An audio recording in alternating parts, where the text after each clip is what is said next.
On the 5th of June, the world woke up to the images of massacre in Tiananmen in Beijing. Democracies across the world were shaken by the images of the crackdown. There were calls for action. What action did the so-called big players take? What did they say? What did they do? And how much have their views changed 31 years on? In this report, we'll explore. Starting with the United States, George Bush Sr. was the president then, 1989. His administration was already being criticized for its do-nothing approach. The U.S. Congress was up in arms. It wanted George H.W. Bush to make his stand clear. So on the 5th of June, the White House announced suspension of government-to-government sales and commercial exports of weapons to China.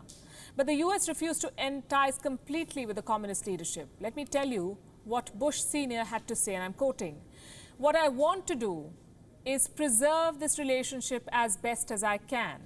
I want them to know that I view this relationship as important, and I view the life of every single student as important." 31 years down the line, there's no such balancing act in Washington. And thank God for that. America not only wants China to acknowledge the Tiananmen Massacre, it is slapping sanctions over what's happening in Hong Kong. And we support tough action. But here's the interesting thing. Donald Trump, who is now the president of the United States, held a very different view back in 1989. Then he endorsed China's crackdown at the Tiananmen Square. He called the protests a riot. And he praised China for showing what he called the power of strength. Well, words do come back to bite. Then there was the United Kingdom. Margaret Thatcher was in power. On the day of the massacre, she said, and I quote, "It is a reminder that despite some recent easing of East-West tension, a great gulf remains between the democratic and communist societies." On the 6th of June, she further stated, and I'm quoting again, "Communism stands ready to impose its will by force on innocent people. Clearly, normal business with Chinese authorities cannot continue." Today, the UK not only wants justice for the victims, it is standing shoulder to shoulder with pro-democracy activists in Hong Kong. Next, we have France. France said China's actions run counter to the cause of history. On the 6th of June 1989, the French president, François Mitterrand, decided to freeze relations with China at all levels. He urged member states of the European Union to do the same. Today, France and most of Europe is backing Taiwan's sovereignty. Let's turn to the Eastern Bloc, the USSR. It was still intact then. On the 6th of June, the Soviet parliament condemned, and listen to this, they condemned all outside attempts to put pressure on Beijing. The Soviet Union labeled the massacre a mere clash between troops and civilians. It said that this was China's internal affair and that some nations were whipping up passions and not promoting stability.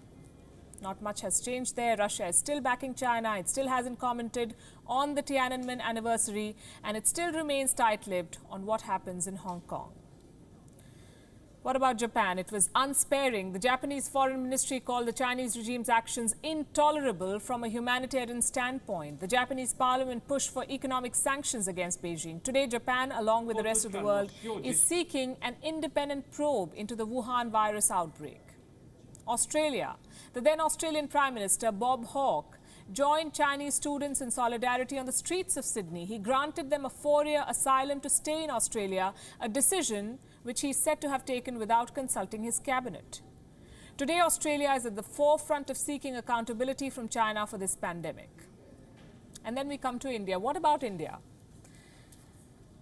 In 1989, Rajiv Gandhi was the Prime Minister of India. Fresh from his visit to Beijing about 6 months back, he or his government did not say a word about this massacre.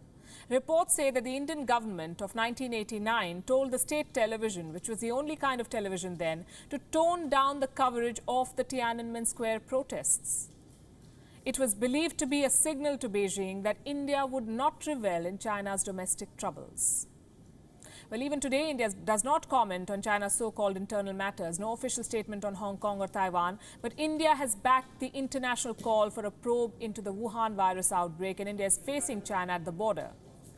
And as far as we know, the government is not telling the Indian media to tone down the China coverage. You can go back to our archives and verify.